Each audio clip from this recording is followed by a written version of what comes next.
The first question is defend the perspective that the first step in the 5-step decision making model is the most important. For my response, I put defining the problem is the most important step in the decision making process because this step is the root of all the other steps. Fully defining the problem allows for you to be able to understand what is going on so that you can fix the problem and create solutions. The process of creating solutions are from steps 2 to 5. This first step is also more important to get right because it is harder to complete. When first finding the problem to do something, there are no guides as to why the problem has happened.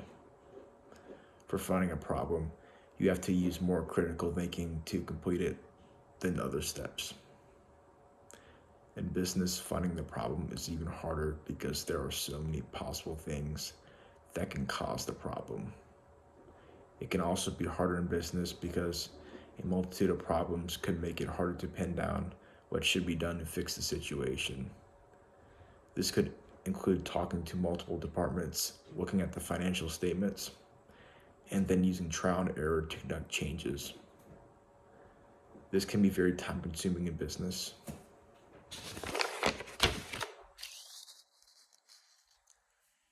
The first step is even more important because it requires more competent managers.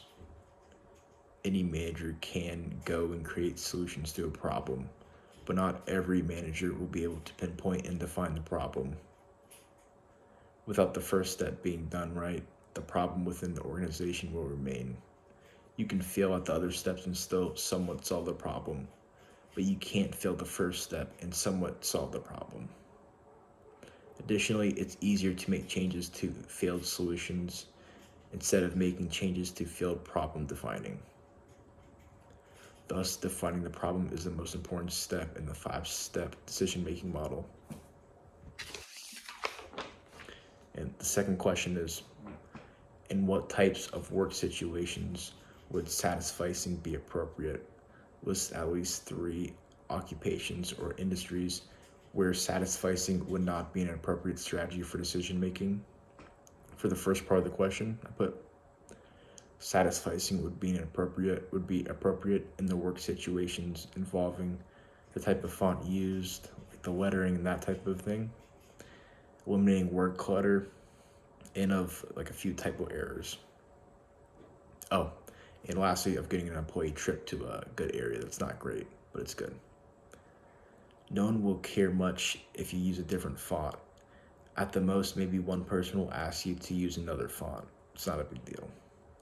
Eliminating word clutter is at the heart of satisficing in the business world. Most of the time, people don't want to hear extra things in the work setting. Some examples of eliminating word clutter include of only answering what was asked with minimal detail, and of sending complete full messages with the least amount of words possible.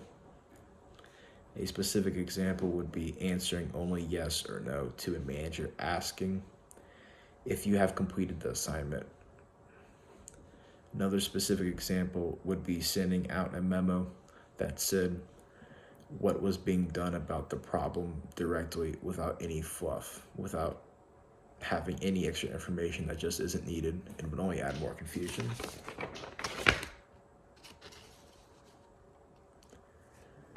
One typo error would most likely be fine because no one will care if one thing isn't spelled right. Getting an employee trip to a good not great area would also be fine because it would still most likely satisfy the employees. It's hard to complain over a company trip that is good.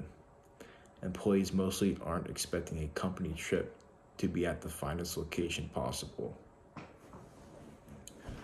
Satisficing wouldn't be an appropriate strategy in the law industry. The law is rigid for exactness and fairness to occur. Simply getting something done at an acceptable level only isn't satisfactory here. Here, people's lives are directly at stake, so only doing a good job isn't enough.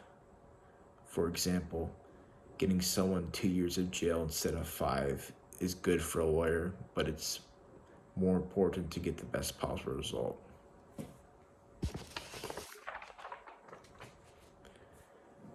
An occupation where satisficing would not be an appropriate strategy for decision making is that of a doctor.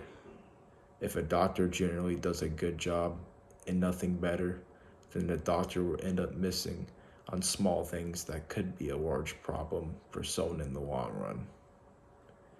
For example, a doctor could do a good job at managing someone's anxiety, but miss early cancer bumps. While the person would feel less anxious in the short run, they would be at a much higher risk of death in the long run. Another occupation where satisficing wouldn't be an appropriate strategy for decision making is that of an engineer. An engineer can do a good job of designing a building. However, if they don't do a great job, then the building may collapse in the long run. Obviously, this would be horrible, so engineers can't satisfy at their jobs. Okay. My third question is, discuss the relationship between creativity and innovation. Is it possible to innovate without creativity? Is it possible to be creative without innovating? Defend your position. Creativity and innovation are directly related with each other in the process of growing or maintaining a business. Creativity is simply the good ideas that are created by people within a business. Innovation is simply the creation of a new product or service. Creativity comes first, then innovation. I don't think it is possible to innovate without creativity because innovation requires good ideas. Even if you take old ideas and combine it to form something new, it is still creative because you made a new idea out of old ideas. It is literally impossible to not be at least somewhat creative when being innovative. Without a new idea, then the product or service can't be innovative because it wouldn't be new and would have already been created.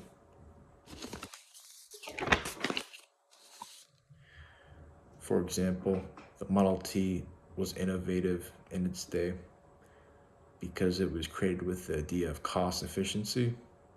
The car itself wasn't anything special and wouldn't have been without the production line idea that made it cheaper. This innovative example and every other one will tell you that a new idea of some sort is needed for innovation. I think you can be creative without innovation because in the real world, good ideas get passed up or people don't say they're good ideas. Creativity may even be limited because some people may have to work jobs where they can't show their creativity. For example, a warehouse worker who is only tasked with moving pallets likely won't have much ability to show off creativity. However, assuming that there isn't much error in an organization and that everyone will say they're good ideas, then I think you can't be creative without innovation. I think this because good ideas being shown fairly and accurately will lead to someone picking up on these ideas. Once someone picks up on these ideas are highly likely to be innovative. For my last question, it's under what organizational circumstances would you choose a job candidate who exhibited creative potential but lacked practice creativity experience over a candidate who had worked in an environment where opportunities to develop practice creativity were extensive but who exhibited less creative potential? Under what organizational circumstances would you choose a candidate with obvious practice creativity skills over someone with creative potential?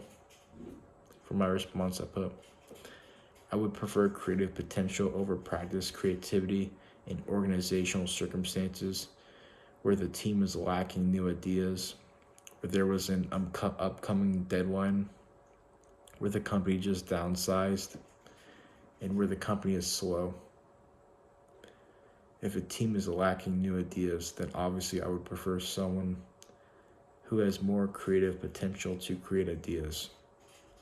A team needs ideas before they can be used in practice creativity. If there was an upcoming deadline, I would prefer someone with more creative potential because in a rush, it's more important that the company can at least have some good ideas first.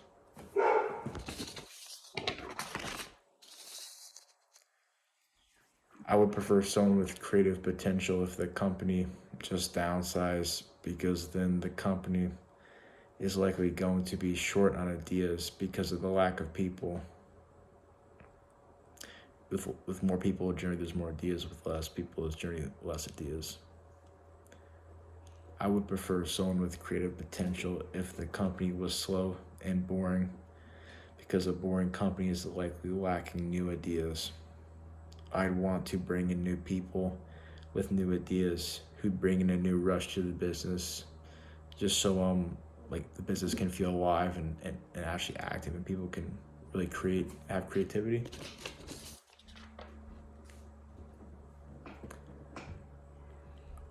I would prefer practice creativity over creative potential in organizational circumstances where there were a ton of ideas but no idea execution. There was a lack of leadership. Where there's a lack of leadership, where there are a lot of employees in the business, and where the company is too fast.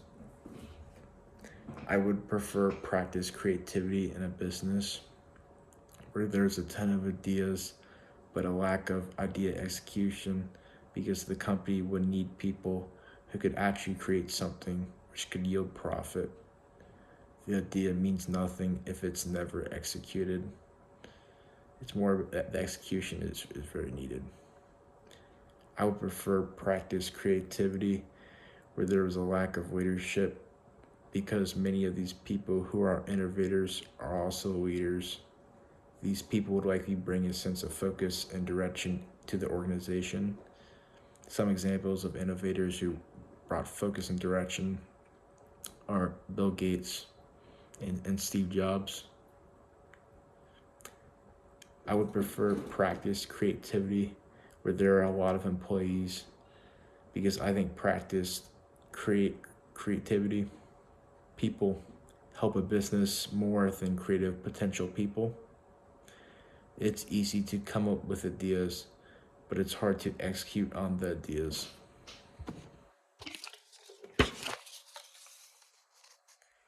I would prefer practice creativity where the company is too fast, because the company likely doesn't take much time to reflect on their ideas.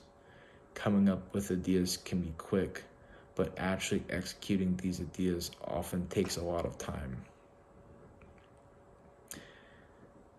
With practice creativity, just simply overall, it's more about execution in ways where you need to actually get things done. Like, I would rather have someone in that scenario. But if you already have people who are very well at forming ideas into action, then I would look more for the creative, the raw creative idea side, just so you can get ideas.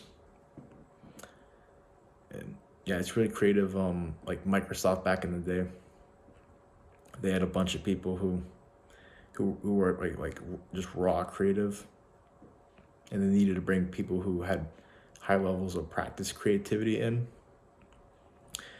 and they did, and the company the stock price really went up and reflected that. And an example of a company with high practice creativity and not as much just raw ideas was Apple. Back in the day, they really changed the game with hiring and creating the Apple computer in the 80s that flew off and grew the company. I would say actually another example is Tesla. Tesla's a company I think has been very balanced with both, coming up with all the new models that fit all the various groups and demographics. I thought that was great. They're very good with the raw ideas and with the actual executing of these ideas, and their stock prices also well done amazing in the past few years. I think, and that's my presentation.